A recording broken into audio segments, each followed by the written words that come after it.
Welcome to Robeytech. The question is the new Intel 670p better than the 660p? You bet it is, and you're going to find out why right here on Robeytech. It fell. I want to tell you about something super cool. The Intel 660p, which came out a while ago, has never been a mainstay, or a mainstay in the world of SSDs. In fact, for the most part, it's been a pretty budget level, okay NVMe, not something that a lot of people recommended, and frankly, it's just been dated over time. So with just recently, and thanks to the fine folks at Intel, they have announced, and actually as of the time of this filming, released the new Intel 670p. And when I thought of 670p in my head, and I was like rolling it around Robey, like, is this something I'm even excited about? It wasn't until I really actually had a chance to sit down and talk to the engineers at Intel that I really got to understand, and then when we tested, see this is a product that I am excited about. Now, this is going to be an overview. This is not a review. Couple things. One, this is sponsored by Intel, so big shout out to Intel and Newegg for sponsoring this particular thing. And two, there are still some tests we need to do, and a big shout out to PC Mark for actually hooking us up with a press license so we can finish this out and do our review, which will be live next week. We're getting incredibly enticed and excited about what we have seen come out of this little piece of hardware, given where it is going to be from a price point and everything else, but we'll talk a little bit about that moving forward. Now, before I get too far, before I just jump into it and start spewing tech crazy at you, we need to give you a little bit of an overview of SSD technology as it exists today.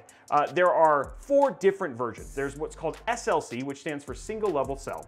Then there's MLC, which is multi-level cell. Then there's TLC, which is triple level cell. I think you're probably seeing a pattern here. And then finally there's QLC, which is quad level cell. And the way to think of it is, it's the amount of data that you store in a very, very small part of a cell. So like in SLC, if you have a single level cell storage, there's a couple things that it writes there, and for the most part, it's very, very, it's easy to read, and it's got high levels of endurance. When you go all the way to the other end, to QLC, which is quad level cell, that used to be like tons of data in a very small space, which meant that it would wear down faster, didn't have the best reliability, and for the most part had a tendency to be cheap. So when the 670p came out and said, hey, guess what? We're a QLC drive, I was like, oh. But it wasn't until I learned that Intel has, in fact, actually changed the way that they've done their work in their cells, specifically with a thing called floating gate 3D NAND. We're going to show you a chart here that you can see that Gen 1 was like 32 all the way up to 144L, which is where we are now. And then they use this thing called floating gate 3D NAND, which makes the ability to charge and store data very, very precise, and meaning that the overall endurance of the drive has gone up dramatically. Now, when we talk about endurance, and you think, well, what does that mean? Well, the way that they basically measure endurance is they use what's called terabytes written. And the way that it's terabytes written is, this is how many terabytes you can put on a drive before the drive initially fails. On the 660p, it was about 200 terabytes on a 1 terabyte drive. But on the 670p, it's actually 370 terabytes. So just to put that in layman's terms, that means that you can write 200 gigabytes per day for 5 years, and this drive would last. Now let me be super clear. For most of us, writing 200 gigabytes per day is quite a feat. Now for people like Josiah, who are magic men, who do a bunch of video editing with big 4K files, this is not an average and not unheard of, and these drives aren't really for them. And we'll talk a little bit about who these drives are for here in a few minutes. Now that we have what we have here and we kind of understand, let's talk a little bit about what that means from a benchmark standpoint. And this takes us into what kind of people are these drives really targeted for.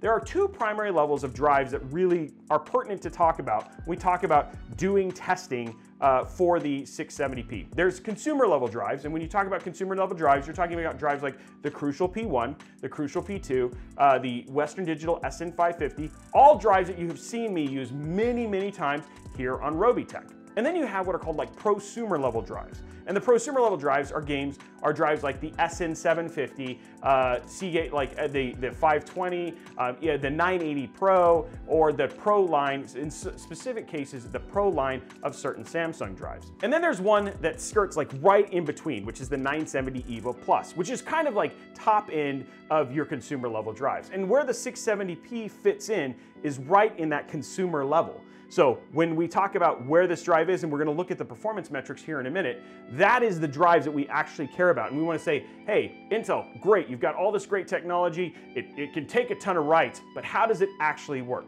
Now the other thing that's super critical to understand about those particular drives, the drives that the 670p is targeting, is that they're consumer drives, which means they're really for people who play games, like us, who like to do PowerPoint, do Word, Netflix, they use their PCs like most normal individuals. People like Josiah, this is anti-Josiah. This is not for Josiah, not for you, no soup for you, no SSD for you. So if you're a gamer or you're a typical Robeytech person who gets your PC built by me or follows my guides, this is a drive specifically targeted for you. So when I look at these benchmarks, which we're gonna start showing through here, let's talk a little bit about when we test them. Now what we're testing when we say consumer level devices, and we use a product called Crystal Disk Mark. And if you've watched my 970 EVO NVMe SSD review, which you can check out right here, you can see that I talk a little bit more about what Crystal Disk Mark is.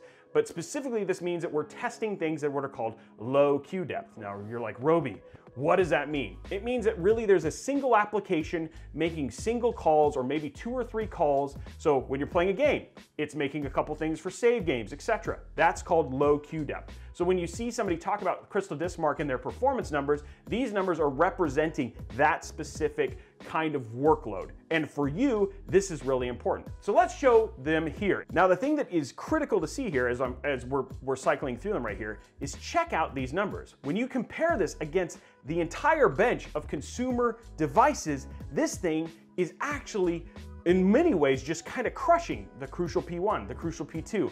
And look at that, it's actually trading blows with the 970 EVO Plus. The 970 EVO Plus has been the bar that most of these drives have tried to achieve. And when you look at these charts, and we consider that the 970 EVO Plus is the bar, when you look at the things like the Crucial P1, the Crucial P2, the SN550, those aren't actually getting very close to the 970 EVO Plus. But the 670p actually is, which is actually incredible when you think about where the 660p was on the chart, and you can see that right here, and where the 670p is, and how drastic a difference this is. So now that we've shown you all the numbers, we've talked about why the technology is awesome, that it's super reliable, that it performs really well. Robey, how much does it cost? Well, this one's gonna cost right around $150 USD. And when you think about that, you're like, whoa, whoa, whoa, whoa, what does that mean, Robey? 150 bucks? Like, I can go get an SN750 right now for $134.99. And I saw that compared to the price of the 670p. So this is less, shouldn't I get a 750 over a 670p? What I'm gonna show you here is actually the average pricing when we had things at MSRP, which is the Intel suggested retail pricing, and then actually what they used to be worth, what these other drives actually came out at the same time. So when we look at the MSRP for the 660p, which right now you can get on current pricing for 119 bucks, when it released, it was actually $199.99. When you think about the Crucial P1, which is right now, you can go pick one up on Newegg for $104.99, it was actually MSRP'd at $229.99. And the Western Digital SN750, which MSRP'd at $249.99, is now $134.99 on Newegg if you wanted to go and check your current prices. So what we have seen, and since Intel has begun their work, is you've seen a massive compression where you used to say like, hey, you used to have consumer drives and they'd go up to the low 200s, and then your prosumer drives used to be, they'd go up to the high hundreds, and then you'd have your prosumer drives starting in the mid 200s or low to mid 200s, that you'd see a nice gap there. But since flash technology has gotten so inexpensive, we've seen a compression of all that stuff where honestly, those prices have gotten down to $20 to $30 and are within the $100 and $150 range. So when we talk about $150 NVMe SSD, guess what? It's not $150 when it released. In fact, you can go get one of these right now on Newegg for around 120 bucks, which is $15 cheaper than the SN750. It's actually $44 cheaper than the Samsung 970 EVO Plus, which both the SN750 and the 670p were actually trading blows with. When you think all of that into account, and the price that we now are already seeing these drives coming out at, there's a lot to be excited about. If everything continues to trend the way it was, is this going to be a hard drive that I can recommend?